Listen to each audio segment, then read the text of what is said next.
Tractors are made to be tough, but that doesn't mean they were always safe. In fact, some of the worst features ever built into farm machines caused injuries, lawsuits, even deaths. These weren't design flaws you could ignore. They were serious enough to get pulled off the market. Here are the 12 tractor features so dangerous. They were banned forever. Features that crossed the line and never came back.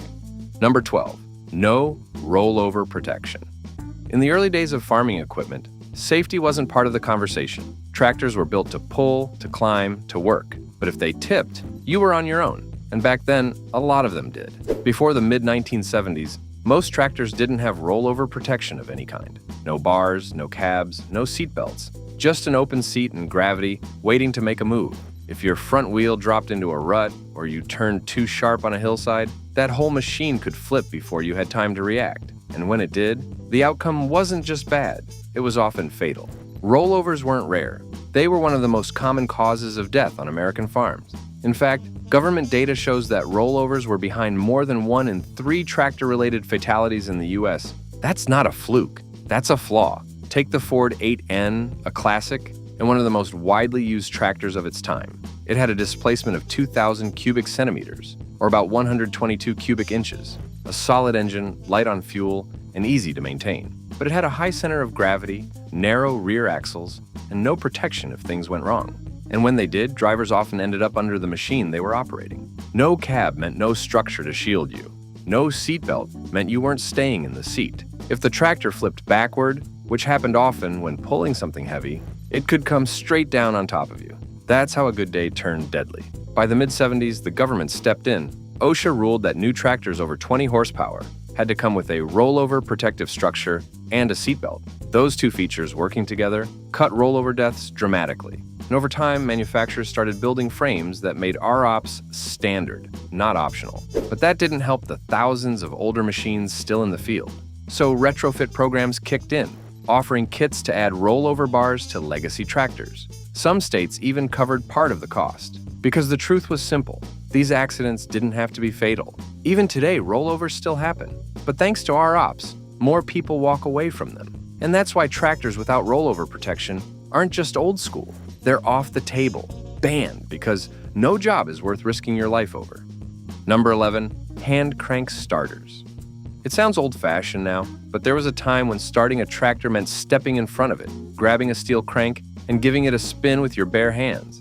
If the engine fired, great. If it kicked back, and many did, that crank would whip around like a club, and you'd be lucky to walk away with just a bruise.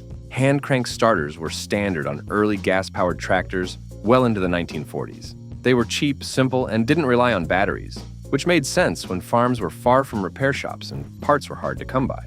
But the danger wasn't just theory. Across the U.S., hundreds of farmers suffered broken arms, shattered wrists, or worse. In some cases, the crank kicked back hard enough to strike the operator in the head or chest. The process was always the same. Insert the crank into the front of the engine and spin it quickly to initiate combustion. If everything aligned, ignition timing, fuel mixture, compression, the engine might fire up after a crank or two.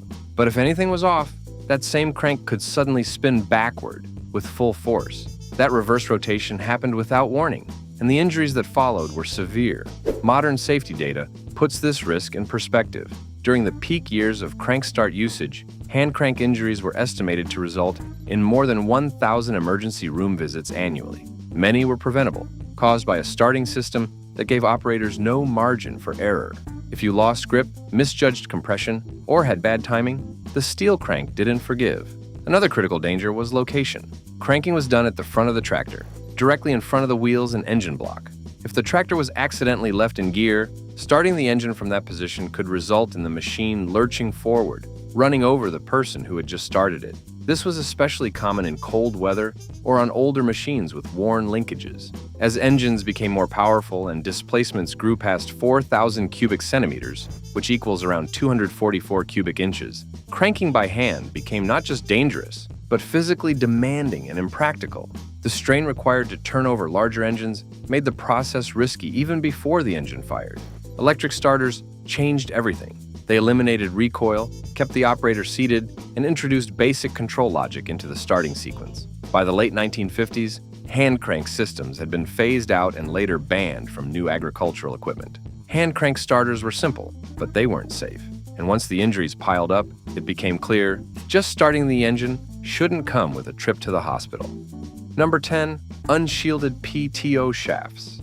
It looked like a simple spinning rod, but for decades, the unshielded PTO shaft was one of the most dangerous components on a farm. Power takeoff systems helped tractors do more, such as running balers, augers, mowers, and mixers. But if that shaft was left exposed, it could turn a normal day into a disaster. It didn't matter how experienced you were.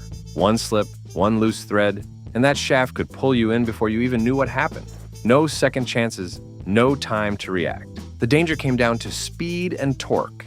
Most PTO shafts spin at 540 revolutions per minute, with some running at 1,000. That's fast enough to pull in a shoelace, a pant leg, or a sleeve in less than 1 second. And once it grabs, there's no letting go. There are recorded cases where operators were pulled off their feet and wrapped around the shaft before they could even call for help.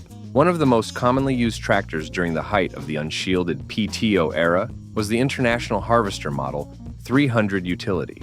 It came out in the mid-1950s, built to run attachments with ease. The engine displacement was 3,985 cubic centimeters, which equals around 243 cubic inches. That was more than enough to power large implements, and with no shielding, it made for a deadly combination. What made unshielded PTO shafts so dangerous wasn't just the rotation, it was the illusion of control.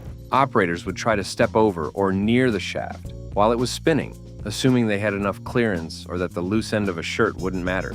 But in a second, that mistake could mean an amputation or worse. In some documented cases, children walking near operating equipment got caught by unguarded PTOs, leading to life-changing injuries. You could have 30 years of experience behind the wheel, and it still wouldn't save you from one bad step near a live shaft.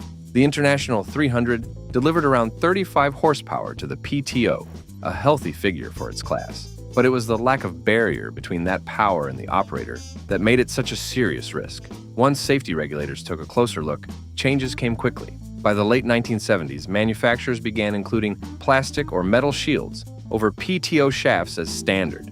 They also introduced stationary guards around the connection points, especially near the tractor and implement joints.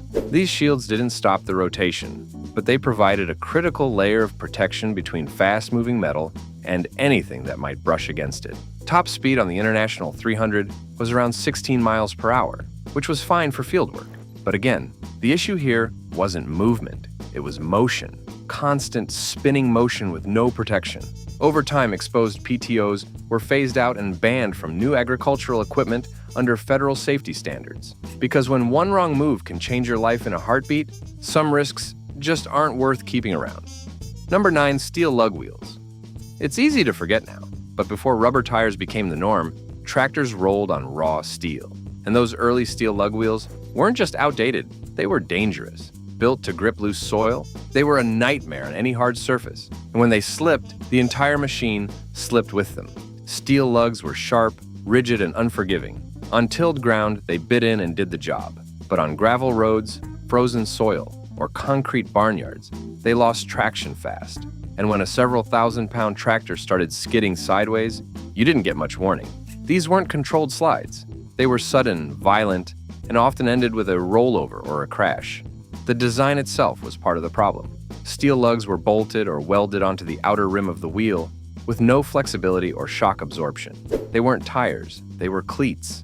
That made them useful for traction in soft earth, but dangerously unstable on hard surfaces where they couldn't dig in, add moisture, hills, or uneven terrain, and stability disappeared completely. Accidents were especially common when turning on slopes or driving across compacted surfaces. The lugs could catch, bounce, or slide with no warning. Operators often found themselves with no steering response at all. In worst-case scenarios, the rear wheels locked sideways, tipping the machine before the driver could react. The danger didn't stop in the field. Steel lugs caused real damage on roads too. They tore up gravel, shattered early pavement, and left deep gouges in concrete farmyards. Some towns introduced local ordinances, banning tractors with steel wheels, unless fitted with rubber sleeves or temporary coverings. But even those fixes didn't address the loss of control that came with lugged traction on a hard surface. Another risk was braking. Because steel lugs had no give, they transferred all the machine's weight directly to the ground. On inclines, they didn't slow the machine, they skidded. And when pulling a heavy load downhill, that often meant the tractor lost momentum control entirely. As tire technology advanced, the industry moved on. Pneumatic rubber tires offered flexibility, shock absorption, and far better traction across variable conditions. They also reduced the chances of road damage and improved overall safety during transport. By the mid-1940s, most manufacturers had phased out lug wheels, and many states banned them from public roadways. Number 8. High-speed road gears with no suspension.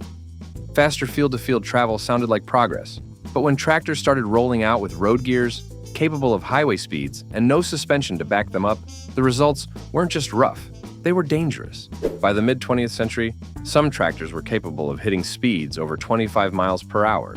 That might not sound fast today, but on a machine built for crawling speeds, with no shocks and limited braking ability, it was a serious miscalculation. Most tractors at the time had narrow front ends, rigid frames, and high centers of gravity, a combination that made high-speed driving unpredictable and unsafe. The real issue was not just speed, but how that speed interacted with the terrain. Most rural roads weren't paved, and even the paved ones had potholes, loose gravel, or sloped shoulders. Without suspension to absorb those impacts, the entire machine reacted to every bump. Front wheels could lift off the ground, steering became unstable, and in worse cases, the tractor would veer off course, sometimes rolling, sometimes flipping. This wasn't about operator error. The flaw was structural. The rigid axle and solid frame were great for pulling in a field, but completely unsuited for absorbing shocks at speed. Drivers reported violent bouncing, loss of steering input, and even momentary liftoff when hitting road seams or field entrances at anything above 15 miles per hour. With no weight redistribution or dampening, the machine's reaction to the terrain was direct and brutal. High-speed gears amplified those risks. These were mechanical overdrive ranges that allowed tractors to travel faster in top gear, mostly for the purpose of reducing travel time between plots. But with no suspension system to stabilize the ride, speed only made things worse. Braking distances increased, wheel wobble became common, and downhill movement grew even harder to control. Some operators tried to compensate by reducing tire pressure or adding weights to improve stability, but those adjustments only went so far. The core design flaw remained. These machines weren't built to move fast, and nothing in their structure helped them recover from even minor road disturbances. The danger wasn't theoretical. There were numerous documented cases of tractors flipping in while turning on gravel, drifting off narrow roads, or bouncing off embankments after hitting small obstacles at speed. Injuries were severe, and fatalities were not uncommon. Eventually, manufacturers recognized the risk. High-speed gearing was toned down. Front suspension systems were added on transport-capable tractors, braking systems were upgraded, and road speed limits were enforced for agricultural vehicles in many regions. High-speed road gears without suspension seemed like an upgrade, but in practice, they introduced a hazard that tractors were never designed to handle. Because on machines that weren't built to bounce, adding speed didn't solve a problem. It created one. Number 7. Unclutched rear PTO. Some tractor features didn't need to fail to be dangerous. They were built that way from the start. The unclutched rear PTO is a perfect example. It did its job just fine, but it kept doing that job even when you didn't want it to. And that made it one of the most hazardous designs ever put on a farm machine. On older tractors, the rear PTO shaft was mechanically linked directly to the engine, with no clutch in between. That meant as long as the engine was running, the PTO shaft kept spinning. There was no separate control, no override, and no way to stop the rotation short of shutting off the entire tractor. For anyone working around the rear implement, that created constant exposure to live, fast-moving machinery. Unlike later PTO systems that could be independently engaged or disengaged, the early unclutched setups treated the PTO as a permanent extension of the drivetrain. If you stepped off the seat to adjust a mower or clear debris from a post-hole digger, the shaft stayed active. That moment of contact, often assumed to be safe, turned deadly when operators reached into or near still-moving equipment. This wasn't rare. Farm injury records are filled with cases where operators were pulled into implements or struck by spinning attachments they believed were off. The danger wasn't the size of the machine. It was the assumption that idle meant safe, when it absolutely didn't. Power was applied directly without buffering. The moment you started the engine, the PTO was live. And because the shaft rotated at speeds like 540 revolutions per minute, it didn't take long for a pant leg glove or shirt sleeve to get caught. In many cases, the result was an amputation or worse. The hazard extended beyond field use. Even in maintenance scenarios, greasing joints, tightening bolts, or checking blade alignment, the live PTO shaft remained a threat. With no clutch to isolate it, many operators found themselves working around equipment that could activate by mistake or stay active longer than expected. Eventually, the industry shifted. Independent PTO systems were introduced, featuring dedicated clutch levers and later hydraulic or electro-hydraulic control. These let operators stop the shaft while keeping the engine running, a major step forward in safety and usability. By the late 20th century, unclutched PTOs were effectively phased out of new equipment and banned from commercial designs under updated safety regulations. Older models were often retrofitted with override kits or replaced entirely. The unclutched rear PTO didn't malfunction. It worked exactly as designed, and that was the problem. Because if a machine keeps spinning even when the operator steps away, it's not just inefficient, it's unforgiving. Which banned feature shocked you most, or did we leave out a big one? Tell us in the comments, hit like if you learned something new, and subscribe for more. Number 6. Unshielded fan and belt drives. Unshielded fans and belt drives were once a standard part of tractor design, and for years, nobody questioned them. But over time, the risks they posed became too big to ignore. These systems were simple: a fan blade powered by a belt, pulling air through the radiator to cool the engine. The danger wasn't in the mechanics, it was in the exposure. Belts, pulleys, and spinning fan blades sat openly alongside the engine bay, with no cover, no guard, and no separation from the operator. That meant farmers were routinely working inches away from rotating components, often while the engine was running. Routine tasks made it worse. Checking oil, adjusting carburetor linkages, cleaning filters, all required leaning over or reaching into areas where belts and fans were in motion. One lapse in focus, one loose sleeve, and the result could be serious injury. Unlike PTO shafts, which made their motion obvious, belts moved quietly and subtly. That made them easier to forget and more likely to catch someone off guard. Injury reports from the era tell the same story again and again. Fingers severed by fan blades, sleeves or gloves caught and pulled into pulleys, and tools flung backward after getting snagged in a turning belt. Even low engine speeds were enough to cause serious harm. With rotational speeds reaching several hundred revolutions per minute, a belt didn't need full throttle to become a threat. The issue wasn't limited to the field. It extended to maintenance shops, barnyards, and anywhere else engines were running. Many operators started engines during inspections or while making quick adjustments, and with no guards in place, one accidental nudge or lean could lead to permanent damage. Even moderate torque at idle, often well over 100 pound-feet, was more than enough to keep a belt spinning with pulling force. That force didn't care whether it was grabbing fabric, skin, or a wrench. Once something was caught, the system didn't stop. It pulled tighter. Eventually, the industry recognized the risk. Manufacturers began equipping tractors with metal belt guards and shrouded fan assemblies. These additions didn't interfere with performance, but created a vital buffer between human operators and rotating machinery. By the time formal safety standards were introduced, including OSHA requirements for guarding all exposed moving parts, unshielded belt drives had already been on their way out. There's a reason modern equipment doesn't leave its fans and belts uncovered. The design was simple, but the danger was real. And for too many operators, one quick fix turned into a lifelong injury. That's when the industry finally drew the line. Number 5. Open operator platforms with no seatbelts. There was a time when sitting on a tractor meant exactly that, sitting, not being secured. Open operator platforms were once standard across the industry. No cab, no rails, no seatbelt. Just a steel seat bolted to a flat deck with nothing to keep you in place when the terrain turned rough or the machine tipped unexpectedly. In the early years, the design made practical sense. Simple construction, easy access to controls, and fewer components to fail. But the trade-off was serious. Without any form of restraint, even a small jolt or sharp turn could throw the operator out of the seat. And if the tractor rolled, as they often did, there was nothing between the operator and several thousand pounds of metal. Rollovers remain the leading cause of tractor-related fatalities in the United States. And an open platform without a seatbelt turns every single one into a worst-case scenario. The tragic part? In many of those incidents, a basic belt could have saved a life. The risk wasn't just in high-speed movement. Even at walking pace, tractors on sloped or uneven terrain could shift their center of gravity quickly.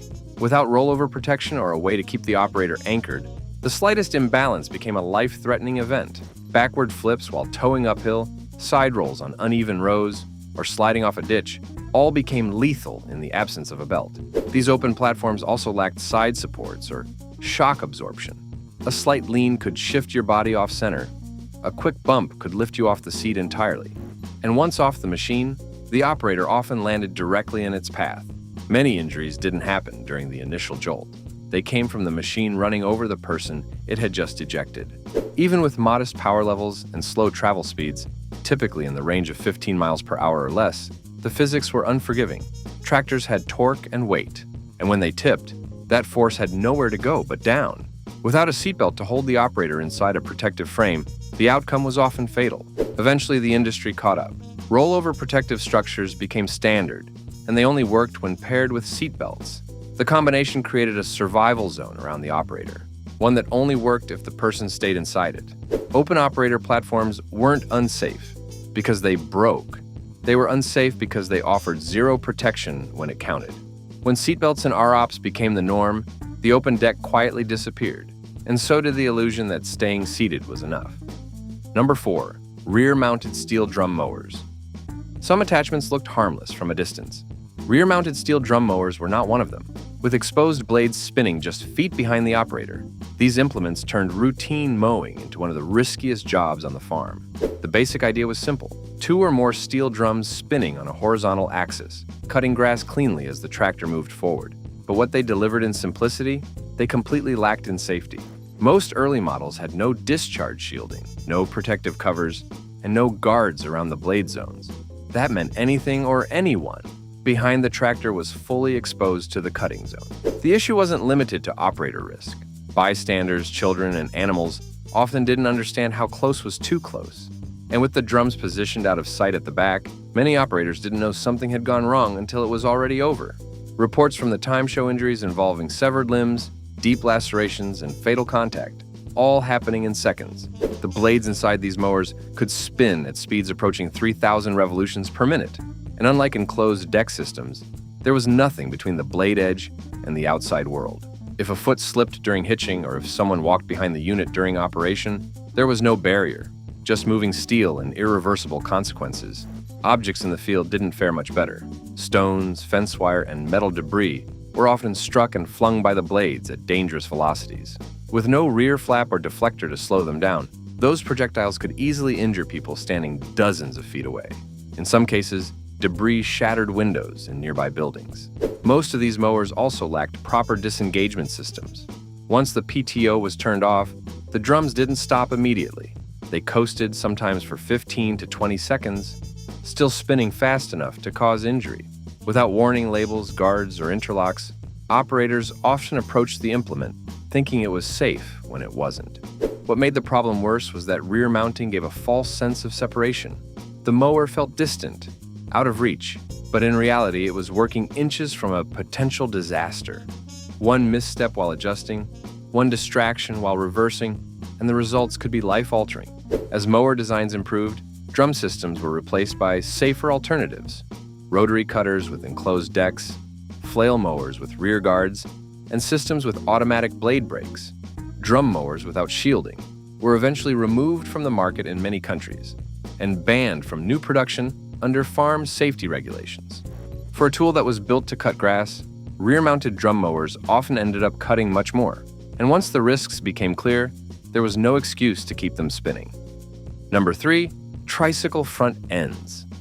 A tractor's front axle might seem like a small design detail, but when that axle was built with 2 wheels close together in the center, a tricycle front end, it introduced one of the most unstable features ever put in production agriculture. The tricycle layout, also known as a narrow front end, placed both front wheels in line or side by side under the engine block. It made tight turns easy. That's why it became popular for row crop farming in the early to mid-20th century. The tight steering radius let farmers navigate between narrow crop rows with minimal overlap. On flat ground, it worked well. But the moment you introduced uneven terrain, weight shifts, or slopes, that narrow stance turned from helpful to hazardous. The core issue was lateral stability. With very little front-end width, the center of gravity sat high and narrow. When turning sharply or crossing ditches, the tractor could tip sideways with little warning. And because most of these machines lacked rollover protection, The operator was often thrown off or pinned underneath. Side rollovers were common, especially when hauling, mowing on grades, or moving between fields. Accident data from farm safety organizations consistently shows higher rollover rates for narrow front tractors compared to wide front designs. According to NIOSH, tractor rollovers account for roughly half of all fatal tractor incidents in the United States, and tricycle front ends contributed heavily to that figure during their era. What made the feature especially risky was how deceptive it was. On flat fields, it felt stable. You could turn fast, steer easily, and keep working without needing to back up. But that same maneuverability created false confidence. A quick turn at moderate speed or a slight slope during transport was all it took for the balance to go. And once the tipping started, there was no margin for recovery. These front-end setups were also more dangerous when implements were mounted up front or when towing heavy rear loads. The added weight shifted the tractor's balance rearward, taking pressure off the front wheels and reducing steering control, especially during turns or downhill descents. As tractors became more powerful, the tricycle layout simply couldn't keep up. Higher torque, heavier equipment, and faster road speeds all added stress to a geometry that was already flawed. Modern standards moved toward wide front axles, with improved weight distribution and stability. Over time, tricycle front ends were taken out of production, discouraged by insurance providers, and excluded from safety compliance programs. Some states even advised retrofitting or scrapping them from working fleets. The tricycle front end wasn't dangerous because it failed. It was dangerous because it worked, until it didn't. Number 2, no operator presence controls. For decades, tractors were built without any kind of operator presence control. No switch, no shutoff. Nothing to stop the machine if the driver fell off or stepped away. The engine kept running, the wheels kept turning, and the attachments kept spinning. And too often, that ended in tragedy. Operator presence control is a simple idea. If the driver isn't in the seat, the machine should stop. But early tractors didn't have this safeguard. You could leave the engine running, dismount, and the PTO, transmission, or hydraulics, would keep working as if nothing changed. That was seen as convenient at the time, until people started getting run over by their own equipment. These incidents weren't rare. Safety agencies have documented hundreds of cases where a tractor moved forward after the operator slipped off or left the seat. Some tried to start engines from the ground while in gear. Others dismounted without realizing the PTO was still spinning. A study by NIOSH found that nearly 1 in 10 tractor-related injuries involved a situation where the operator was not at the controls when the incident occurred. The lack of any automatic shutoff meant that a machine could roll into a ditch, cross a public road, or crash through a fence without anyone on board. If a PTO-powered attachment was running, like a mower, auger, or spreader, it wouldn't stop just because the operator did. That led to injuries not just for the driver, but also for bystander family members working nearby. This wasn't limited to heavy-duty tractors. Smaller, compact models used around barns, orchards, and residential areas often pose just as much risk. With lighter frames and quicker movement, they could still cause fatal injuries with little to no warning. All it took was a foot slipping from a step or a stumble during mounting, and the machine could keep moving without its operator. Machines from the mid-20th century typically had engine displacements between 2,500 and 4,000 cubic centimeters, which equals roughly 152 to 244 cubic inches. That was plenty of power to cause serious harm if left running uncontrolled, and there were no systems in place to prevent it. Operator presence controls now come standard on most tractors sold in the United States.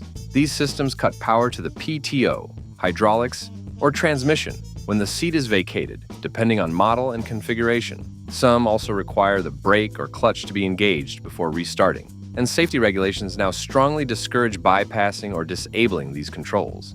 A tractor doesn't care who's in the seat or who just stepped away. Without a presence control system, it only knows one thing: keep moving. And that's exactly what made this feature too dangerous to ignore. Number 1, passenger riding on fenders. For years, it was a common sight. One person driving, another perched on the rear wheel arch, holding on for balance. It felt harmless. But that second seat, the one that didn't exist, became the reason too many people didn't make it home. Riding on fenders was never part of the design. Tractors were built for one operator, with one seat. The fenders were there to shield from mud, not to hold passengers. But in daily use, they became an easy place for kids, workers, or family members to catch a ride. The problem? One bump, one turn, one slip, and that passenger could fall directly under the rear tire. The danger was all about position. The fender sits just above the wheel, right next to the axle. No footrest, no handholds, no seatbelt.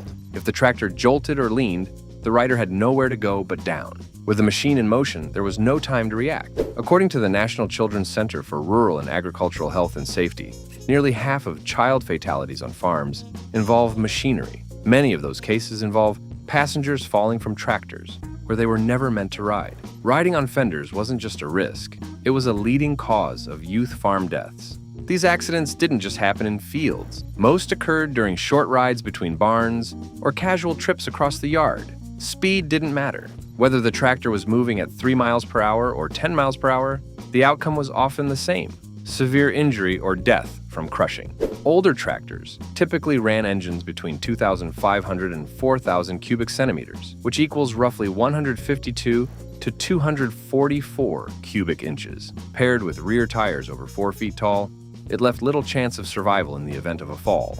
Riding on fenders is now banned under modern farm safety regulations. New tractors are designed with single operator zones, and the message is clear: one seat, one rider. A fender might look like a seat, but using it like one turned routine work into tragedy. That habit had to end, and the law made sure it did.